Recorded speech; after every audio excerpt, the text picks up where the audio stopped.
حضرت بشر آفی رحمتullah علیہ سے سارا زمانہ پیار کرتا تھا۔ بغداد کا ایک تاجر کہتا ہے مجھے نہیں بابا اچھا لگتا تھا۔ ہمارا اپنا اپنا ذہن ہے نا، ہم کہتے ہیں میں نے جدھر ساری دنیا جا رہی ہے وہاں نہیں جانا، کہتے ہیں کہ وہ بابا مجھے نہیں اچھا لگتا تھا، حالانکہ سارا بغداد عزت کرتا۔ کیوں نہیں اچھا لگتا تھا؟ کہتے ہیں اس لیے کہ بابا نہ صرف فرض مسجد میں پڑھتا تھا، باقی نماز گھر جا۔ تو میں کہتا تھا اتنا ولی ہے تو باقی بھی مسجد میں پڑھے۔ کہتے ایک دن میں نے کہا جاسوسی کرنی ہے اس کی، جو کہ اسلام میں منع ہے۔ کہتے حضرت بشر آفی رحمتullah علیہ نے جمعے کے فرض پڑھے، فرض پڑھ کے نکل گئے دوڑ کے۔ فرماتے ہیں میں پیچھے ہو گیا، میں نے کہا میں نے سنتیں چھوڑ دی ہیں پر اس کا پتہ کرنا ہے، سنت نفل بعد میں پڑھوں گا۔ کہتے ہیں حضرت بشر آفی جلدی سے نا ایک کباب والی دکان پہ گئے، وہاں سے کباب خریدے، اور میں نے کہا بوڑھے کی عمر دیکھو اور اس کے ذائقے دیکھو، اس عمر میں بھی کباب کھائے گا۔ اوئے ہوئے، مولوی کو روٹی نے ستایا تھا، اس لیے سنت اور نفل چھوڑ آیا ہے۔ کہتے ہیں تھوڑا سا وہ آگے بڑھے تو نان بھائی کی دکان سے نا نان خریدے۔ میں نے کہا دیکھو یار، دیکھو اس کے ذائقے، گرم نان کھائے گا۔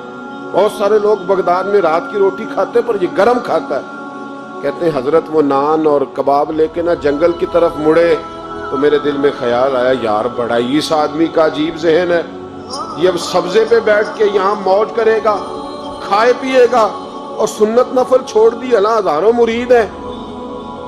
کہتے ہیں حضرت جنگل میں داخل ہوئے، تھوڑا سا سفر کیا تو کچی آبادی آ گئی۔ کچی آبادی، ایک کچے مکان کی ٹوٹا ہوا دروازہ، باہر سے کنڈی لگی۔ بغداد کے ننگے پاؤں چلنے والے ہزاروں مریدوں کے اس پیر نے کنڈی کھولی، اندر گئے، ایک فالج زدہ بابا جی بیٹھے۔ کہتے ہیں حضرت بشر آفی نے اپنی ایک پگڑی کھولی اور اس آدمی کے منہ سے پانی نکل رہا تھا، رال ٹپک رہی تھی۔ کہتے پہلے اپنی پگڑی سے منہ صاف کیا، پھر پیالے سے پانی ڈال کے منہ دھویا، پھر حضرت اس کے ٹانگوں پہ کپڑا ڈال کے روٹی کا لقمہ توڑ کے اس کے منہ میں ڈال کے کہنے لگے بابا ناراض نہ ہونا، جمعے والے دن مجھے دیر ہو جاتی ہے، ابھی تو میں نے سنت اور نفل بھی پڑھنے ہیں، ناراض نہ ہونا، مجھے دیر ہو جاتی ہے۔ کہتے ہیں وہ بابا رو پڑا اور کہنے لگا بشر یار 14 سال ہو گئے تو روز آتا ہے، 14 سال، یہ 1 صدی کا قصہ ہے، 2-4 برس کی بات نہیں، 14 سال سے تو روز آتا ہے۔ میں پتہ نہیں کب تک لاش بنے پڑا رہوں گا، تو کب تک آئے گا؟ حضرت بشر آفی نے بابے کے آنسو پوچھ کے کہا بابا فکر نہ کر، آج کے بعد یہ جملہ نہ کہنا کہ تو میرے لیے بوجھ ہے۔ فرمایا لوگ سمجھتے ہیں کہ میں نے عبادت کر کے مقام پایا ہے، لوگ سمجھتے ہیں میں نوافل زیادہ پڑھتا ہوں، دنیا جانتی ہے کہ میری رات کی تسبیح زیادہ مضبوط ہے، اور میں ان میں سے کوئی بات بھی نہیں، میں تو تیری نوکری کرتا ہوں تو اللہ نے میری عزتوں میں اضافہ فرما دیا ہے۔ سوچ ہی صاف نہیں، نظریہ ہی ٹھیک نہیں، فکر ہی ٹھیک نہیں۔ اسلام نظریے کا مذہب ہے، سوچ کا۔ مسند امام احمد بن حنبل کی حدیث سنی، حضرت انس بن مالک فرماتے جب انسان نے روزہ رکھا ہوتا ہے نا تو روح ویسے ہی پاک ہوتی ہے اس کی۔ میں نے یہ سوچا کہ کچھ باتیں ایسی کی جائیں جس سے تھوڑی سی سوچیں بھی تبدیل ہوں، کچھ سوچوں کا وضو، سوچوں کا غسل، افکار و نظریات کی بھی بات ہو۔ ہم سمجھتے ہیں کہ شاید کثرت عبادت اصل ہے۔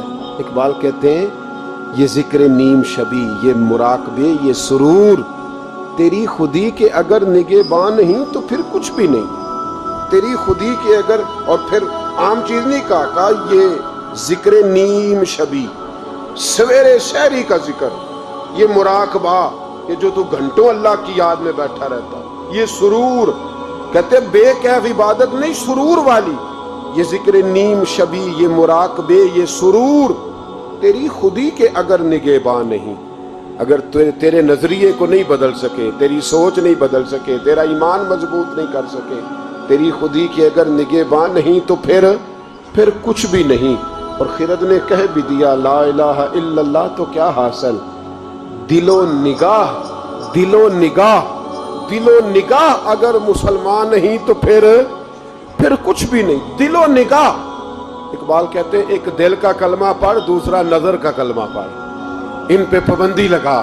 دل و نگاہ اگر مسلمان نہیں تو پھر تو کچھ بھی نہیں. حضرت انس بن مالک کہتے ہیں میں حضور کے پاس بیٹھا تھا, حضرت عبداللہ ابن عمر بھی بیٹھے تھے, کوئی بات ہو رہی تھی, ایک حجرے میں بیٹھے تھے, دروازے پہ دستک ہوئی. مسند امام احمد میں حدیث ہے, نبی پاک علیہ السلام نے فرمایا انس دروازہ کھولو, دروازے پہ وہ بندہ ہے جس کو اللہ بغیر حساب کتاب جنت عطا فرمائے گا, وہ بندہ ہے دروازے پہ. حضرت انس بن مالک کہتے ہیں میں نے دروازہ کھولا تو بندہ دیکھا, غریب سا ایک انصاری صحابی, اور بندہ بڑا سادہ, وضو تازہ کر کے آیا ہے تو پانی کے قطرے داڑھی سے بہہ رہے ہیں, اور چمڑے کے جوتے اس نے لپیٹ کے نا تو بغل میں چھپائے ہوئے, آ کے اتحیات کی حالت میں بیٹھا, حضور سے 2-4 باتیں کی, چلا گیا. ہم اس کا رنگ دیکھتے رہے اور مصطفیٰ کا کرم دیکھتے رہے. اس کو حضور نے جنتی کہا ہے. کہتے ہیں اگلے دن اسی ٹائم اسی وقت ہم حضور کے پاس بیٹھے تھے, پھر دروازے پہ دستک ہوئی. حضور نے فرمایا دروازہ کھولو, دروازے پہ وہ بندہ ہے جسے اللہ بغیر حساب کتاب جنت عطا فرمائے گا, بغیر حساب. کہتے ہیں دروازہ کھولا, اور جیسے ہی میری نظر پڑی بندہ بھی وہی ہے جو کل آیا تھا, اور انداز بھی وہی ہے جو کل تھا, اسی طرح پانی کے قطرے, اسی طرح جوتے بغل میں. السلام علیکم, کل حضور فلاں بات کی تفصیل پوچھنی مجھ سے رہ گئی تھی, غلطی ہوگی, دوبارہ آیا ہو. اس نے اپنی گفتگو کی, چند جملوں میں بات سمیٹی, چلا گیا. فرماتے اتفاق کی بات کہ دن تیسرا, بندے بھی ہم دونوں, میں اور عبداللہ ابن عمر. حضرت انس بن مالک کہتے ہیں دونوں بیٹھے تھے, سیم ٹائم سیم ڈے. پھر دستک ہوئی, حضور نے فرمایا دروازہ کھولو, اور مسکرا کے فرمایا دروازے پہ وہ بندہ ہے جسے اللہ بغیر حساب کتاب جنت عطا فرمائے گا.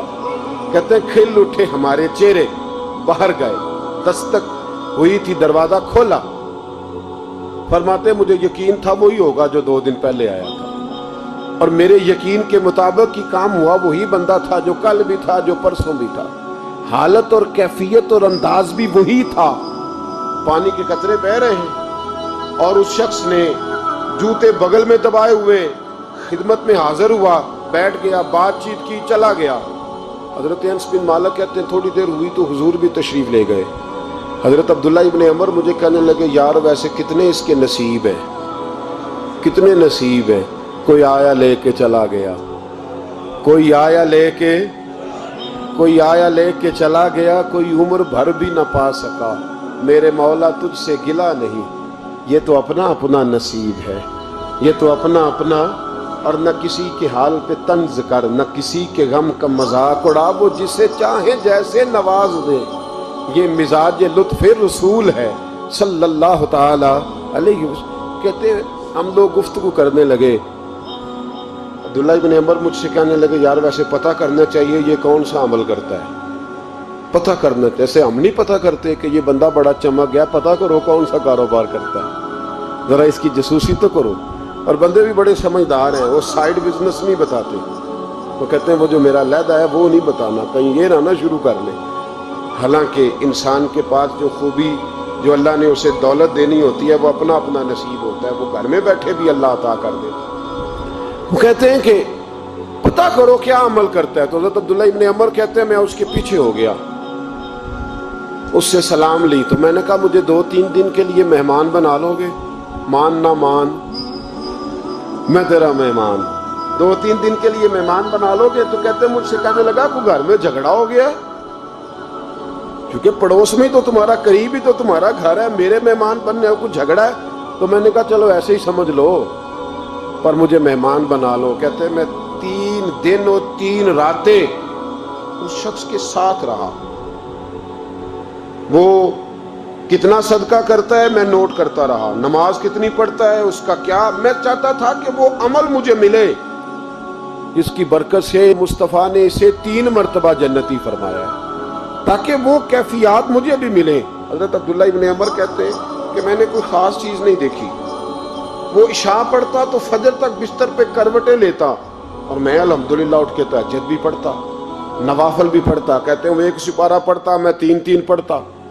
فرماتے اس نے 3 دنوں میں کھجور بھی صدقہ نہیں دی, کہ کھجور بھی, اور میں نے بڑے بڑے غریبوں کی مدد کی. میں کہنے لگا کہ عمل تو میرا زیادہ ہے اس سے, پھر خوبی کیا ہے, خاص توجہ کرنا. اسلام اور دین کا جو فکری اساس، جو فکری اساس ہمیں صحابہ نے دی۔ حضرت عبداللہ ابن عمر کہتے ہیں میں نے تیسرے دن اسے کہا بھائی اللہ تیرا بھلا کرے، تو نے بڑی خدمت کی، میں نے جانا ہے میرا کوئی جھگڑا نہیں ہوا تھا، میں تو بس تیرا عمل دیکھنے آیا تھا کہ تو عمل کیا کرتا ہے۔ تو وہ صحابی کہتے ہیں مجھے کہنے لگے یار تو میرا عمل دیکھنے آیا تھا، مجھے بتا تو صحیح کیا نے اور کیوں دیکھنے آیا میرا عمل، تجھے کیا ضرورت پڑی میری جاسوسی کی؟ تو کہتے ہیں مجھ سے جب اس نے سوال کیا تو میں نے اس کو کہا بھائی تو 3 دن آیا نا، ہم بیٹھے ہوئے تھے، کہا ہاں میں آتا رہا ہوں، کہا تینوں دن نبی پاک نے فرمایا اللہ تجھے بغیر حساب کتاب جنت عطا فرمائے گا۔ تو میں چاہتا تھا کہ میں ذرا جاسوسی کروں، ذرا دیکھوں، کھوج لگاؤں کون سا ایسا عمل ہے، آپ بھی ذرا دھیان دیجئے گا کون سا ایسا عمل ہے، حالانکہ تو عشاء پڑھتا ہے اور اٹھ کے فجر پڑھتا ہے، میں تہجد بھی پڑھتا ہوں، تیرا سپارہ 1 ہے میرے 3 ہے، کون سا ایسا عمل ہے جس کے سبب تجھے جنت ملے گی؟ کہتے ہیں وہ صحابی کہنے لگے یار کوئی ایسا عمل نہیں، کوئی شے نہیں، میں اس قابل ہی نہیں، من نانم کے من دانم، جو میں ہوں مجھے پتا ہے۔ کہا پھر کوئی بات تو ہوگی، تیری مہربانی بتا دے، میں نے 3 دن 3 راتیں محنت کی ہیں، بتا دے۔ کہتے ہیں وہ کہنے لگے اگر تجھے بتاؤں نا تو پھر سن، میں جب رات کو سوتا ہوں تو اپنے دل پہ نظر ڈالتا ہوں اور سویرے جب اٹھتا ہوں تو پھر اپنے دل پہ نظر ڈالتا ہوں، موبائل پہ نہیں، کنجی پہ نہیں کہ چابیاں کدھر ہیں، بٹوے پہ نہیں، میں رات کو سوتے ہوئے بھی اپنے دل پہ نظر ڈالتا ہوں، سویرے اٹھتے ہوئے بھی میں سب سے پہلے اپنے دل پہ نظر ڈالتا ہوں۔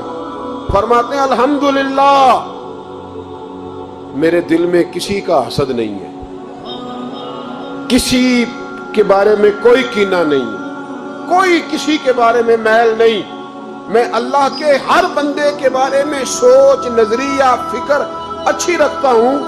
اور فرمایا میں تیرے بارے میں بھی عبداللہ یہی سوچتا ہوں کہ تو مجھ سے زیادہ نیک ہے۔ الحمدللہ اس وقت بھی میرا ذہن یہ ہے کہ انس بن مالک مجھ سے زیادہ پرہیزگار ہے، اس وقت بھی میری سوچ یہ ہے کہ محبوب کے سب صحابہ میں سب سے کمزور میں ہی ہوں۔ نبی عبداللہ ابن عمر کہتے ہیں میں نے اس کا ہاتھ چوما، میں نے کہا سمجھ آ گئی ہے، تیرا نظریہ، تیری سوچ پکی اور سچی مسلمان ہے، تو دل اور روح کا مسلمان ہے، تو نظر اور روح کا مسلمان ہے۔ یہ سبب ہے کہ اللہ کے رسول نے زمین پر چلتے ہوئے بھی تجھے 3 دفعہ جنت کی بشارت عطا فرمائی۔